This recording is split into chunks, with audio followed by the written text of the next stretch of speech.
Western dedicated freight corridor में new Rewari से लेकर न्यू पालनपुर के बीच के हिस्से को मार्च से पहले खोलने की तैयारी है। 636 किलोमीटर लंबे इस डेडिकेटेड फ्रेट कॉरिडोर पर रोल ऑन रोल ऑफ यानी रोरो सेवा शुरू करने के लिए कमर कस ली गई है। रेलवे का अनुमान है कि रेवाड़ी और पालनपुर के बीच में हर दिन 2500 से 3000 तक ट्रक चलते हैं। ट्रकों को इस सफर को पूरा करने में 24 से 36 घंटे लगते हैं। लेकिन डेडिकेटेड फ्रेट कॉरिडोर में रोरो सेवा में यह समय घटकर सिर्फ 10 घंटे का रह जाएगा। रोरो सेवा का जिम्मा किसी निजी कंपनी को दिया जाएगा, जिसके लिए टेंडरिंग प्रोसेस शुरू हो गया है। किस तरीके से ये लोगों को फायदा पहुंचाएगी, ये जानने के लिए हमने डेडिकेटेड फ्रेट कॉरिडोर के जीएम ऑपरेशंस वेद प्रकाश से खास बातचीत की। रेवाड़ी से पालनपुर के बीच में डेडिकेटेड फ्रेट कॉरिडोर पर रोरो सेवा शुरू होने जा रही है। इस बारे में और ज़्यादा बातचीत करने के लिए और ज़्यादा जानकारी देने के लिए हमारे साथ हैं वेद प्रकाश जी, जो जीएम ऑपरेशंस हैं। आइए उन्हीं से बात करते हैं। वेद जी, ये जो रोरो सर्विस है, किस तरीके की रोरो सर्विस होगी और अभी की क्या स्थिति है? देखिए, रोलो जो सर्विस है, रोल ऑन रोल ऑफ। जो ट्रक है, जो रोड से चलने वाली जो गाड़ियाँ होती है, मोटर व्हीकल होती है, वो रेलवे के वैगन पे रोल करके आ गई और कुछ पर्टिकुलर डिस्टेंस तक वो रेलवे के वैगन पे जाएगी। उसके बाद वो अपने डेस्टिनेशन को चली जाएगी उतरने के बाद।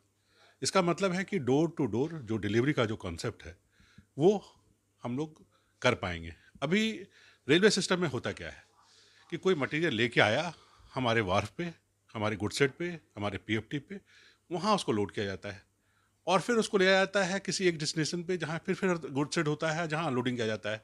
फिर उसको माल को अनलोड करने के बाद फिर हम उसको लोड करते हैं फिर ट्रक पे और फिर ले जाते हैं। इसमें समय का लॉस होता है। एक दो हैंडलिंग होते हैं। एक वहाँ जहाँ पे लोडिंग किया, एक ट्रक ने लोड किया, ला करके हमारे गुडसेट पे लगाया। गुडसेट के बाद हमारे वैगन पे लोड किया। वैगन के बाद अनलोडिंग किया। अनलोडिंग के बाद फिर ट्रक में लोड किया। फिर ट्रक लोड करने के बाद एक डेस्टिनेशन गया। तो इस पूरे एस्पेक्ट को देखते हुए अगर ये देखा जाए कि अगर कोई भी गाड़ी जहाँ जो इंडस्ट्री है या जो फूड ग्रेन जहाँ प्रोड्यूस हो रहा है, वहाँ से सीधे माल लेके आया, रेलवे स्टेशन पे आया, उस पे वैगन पे लोड हो गया, फिर डेस्टिनेशन पे चला गया, वहाँ अनलोड हुआ और सीधे चला गया जहाँ पे जो अगर किसी मंडी है वहाँ जाना है या किसी इंडस्ट्री को मिनरल पहुँचाना है, तो सीधा सीधा चला गया। इससे क्या बचता है? इससे जो ड्राइवर और जो जितने वैगन्स हैं, जितने हमारे ट्रक के जो मटेरियल है, वो जल्दी जल्दी पहुँच जाता है और कम समय में पहुँचता है। जो माल, कच्चा माल प्रोड्यूस हुआ, वो सीधे ट्रक पे लोड हो गया, या जो फूड ग्रेन वो ट्रक पे लोड हो गया, हमारे स्टेशन को आया, वैगन में लोड हो गया, फिर हमारे स्टेशन पे पहुंचा, अनलोड हुआ और फिर फाइनली अपने स्टेशन को चला गया, इंडस्ट्री को चला गया, मार्केट में चला गया, खाद है जो हमारे किसानों को चला गया, जल्दी से जल्दी हो गया। इसमें फ़ायदा क्या हुआ? बिना किसी हैंडलिंग के, बिना किसी रोक टोक के गाड़ियाँ चली गई और इसके साथ साथ कम समय में जाएगी। जो अभी हम लोग करने जा रहे हैं रोरो का, वो पहला क्षेत्र है हमारा पालनपुर से लेकर के रेवाड़ी। पालनपुर गुजरात का पार्ट है, रेवाड़ी जो है वो हरियाणा का पार्ट है। तो ये इस दोनों को लिंक कर रहा है। ये हमारा 636 किलोमीटर है और अगर रोड से देखें तो उसमें अरावली की पहाड़ियाँ भी आती है और उसका टोटल डिस्टेंस 715 किलोमीटर होता है। तो अगर ये देखा जाए कि इस 715 किलोमीटर पे कितने जो ट्रक्स हैं, जो जितने भी नॉर्मल 4 एक्सल और 6 एक्सल के जो जो ट्रक्स चलेंगे, उसका जो टोटल कॉस्ट है जाने का, तो वो देखा जाए तो वो बड़ा इंटरेस्टिंग ये फिगर देता है। जो रास्ते में टोल्स हैं, 13 टोल्स टैक्स पड़ेंगे, जिसमें उसको 5,000 रुपया खर्च होगा। जो फ्यूल जो है उसको अगर कंजम्पशन देखा जाए तो 715 किलोमीटर जाने में किसी भी ट्रक को कम से कम 10,000 के आसपास खर्च आएगा, 15,000 के आसपास खर्च आएगा। तो 15 और 5 20,000 तो खर्च ऐसे ही हो गया उनका। उसके बाद जो वियर एंड टेयर बचेगा, जो कि कम से कम 1,000 से 1,500 रुपया बचेगा। जो गार्ड एंड ड्राइवर पे जो खर्चा है उसका, क्लीनर और ड्राइवर पे, वो बचेगा।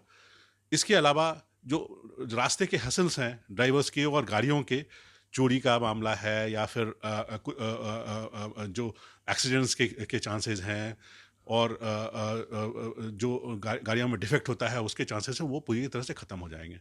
तो ये पूरा का पूरा पूरे इन्वायरमेंट के लिए, पूरी इकोनॉमी के लिए, मार्केट के लिए, लॉजिस्टिक्स के लिए, सब के लिए विन विन सिचुएशन है। सर, एक ट्रक को जब यहाँ से लादा जाएगा और पालनपुर में उतारा जाएगा, तो कितना पैसा आप लोग चार्ज करने का प्लान बना रहे हैं? देखिए, हम लोगों ने ये सोल राइट टेंडर के लिए ये अप्लाई किया है, लोगों को अपील किया है कि आप लोग आकर के लीजिए। एक बीआरएन का रेक जो है 45 वैगन का होगा और जिसमें 45 ट्रक लोड किए जा सकते हैं, और उस 45 ट्रक का चार्ज होगा पर वैगन, वो 20,000 रुपये का होगा, जो हम लोगों ने रिजर्व प्राइस रखा है। बिडिंग के बाद जितने प्राइस में लोग लेते हैं उस पर डिपेंड करेगा, तो वो 20,000 रुपया होगा। और इससे इससे जो है एक ट्रक को 20,000 रुपये में पालनपुर से लेकर के रेवाड़ी तक जाने की फैसिलिटी मिलेगी। सर, एक और चीज़ है, जब ये अभी की अगर हम बात करें, तो इस समय की क्या स्थिति है? मतलब आप लोगों ने टेंडर आमंत्रित कर दिया है, कब तक ये टेंडर का पूरा प्रोसेस जो है कंप्लीट हो जाएगा? देखिए, आरएफपी, रिक्वेस्ट फॉर प्रपोजल जो है वो हम लोगों ने 16 फरवरी को लॉन्च कर दिया था, और प्री बिड मीटिंग है वो 26 को है, आने वाले शुक्रवार को है, और टेंडर ओपनिंग होगा 18 मार्च को। तो अभी हम लोग, चूँकि ये पहले तरह का है और यूनिक तरह तरह का चीज़ है, और इंडियन रेलवे में बहुत कम एक्सपीरियंस किया गया है इस रोरो की प्रैक्टिस को, तो उसको हम लोग ट्राई कर रहे हैं। तो अकॉर्डिंगली हम लोग पूरी तरह से इसको ठोक बजा करके इसको सक्सेसफुल करेंगे, और इसके लिए हम जितने स्टेक होल्डर्स हैं सबको इन्वॉल्व कर रहे हैं।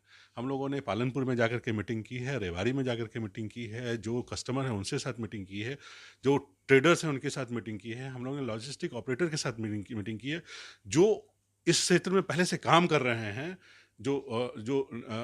सांगली से लेकर के अभी इंडियन रेलवे ने चलाया था, नीलमंगला, और जो कोंकण रेलवे में चलाया जाता है, वो जितने लोगों ने पार्टिसिपेट किया सबसे हम लोगों ने इंडिविजुअली मीटिंग किया है। इनफैक्ट कि हम लोगों ने कोंकण रेलवे के ऑफिसर के साथ भी मीटिंग की है कि क्या कारण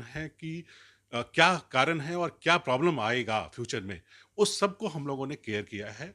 और इसीलिए हम लोग जो बीआरएन में जो अपग्रेडेशन कर रहे हैं, बीआरएन का रेक नॉर्मल होता है जिसमें कि स्टील लोडिंग होती है, उसको हम लोग अकॉर्डिंगली मॉडिफाई करा रहे हैं, जो कि 3 हमारे वर्कशॉप हैं वहाँ पे मॉडिफाई हो रहे हैं। एक है जमालपुर, और जो ईस्टर्न रेलवे में आता है, दूसरा है अजय नगर जो गोरखपुर जोन में आता है, और तीसरा नदन रेलवे के जगाधरी वर्कशॉप में है। तो ये तीनों जगहों पर जो है उसको मॉडिफाई किया जा रहा है। सर, एक एक आखिरी सवाल है, अगर हम बात करें रेवाड़ी और पालनपुर के बीच में, तो अभी ये ट्रैक पूरी तरीके से कब ओपन होने जा रहा है कंप्लीट तरीके से?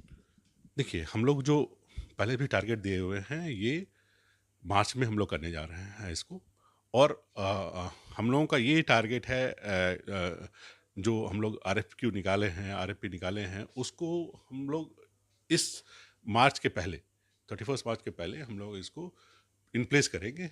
हमारा जो भी विडर होगा, जो कि विनिंग विडर होगा, वो उसका ऑपरेशन हम लोग इसके साथ साथ स्टार्ट कर देंगे। न्यूज़ स्टेशन से बातचीत के लिए आपका धन्यवाद। Thank you, thank you. तो वेद जी तमाम चीज़ों को बता रहे हैं। खास बात यह है कि रोरो सिस्टम की जब हम बात करते हैं, ट्रक एक जगह से चढ़ता है, दूसरी जगह उतर जाता है। इससे पॉल्यूशन भी कम होता है, पैसा भी जो है हम कह सकते हैं कम लगता है, यानी माल ढुलाई में पैसा कम लगता है। तो कहीं न कहीं विन विन सिचुएशन है कंज्यूमर्स के लिए और साथ-साथ डेडिकेटेड फ्रेट कॉरिडोर के लिए भी। Siddharth, news station, Delhi.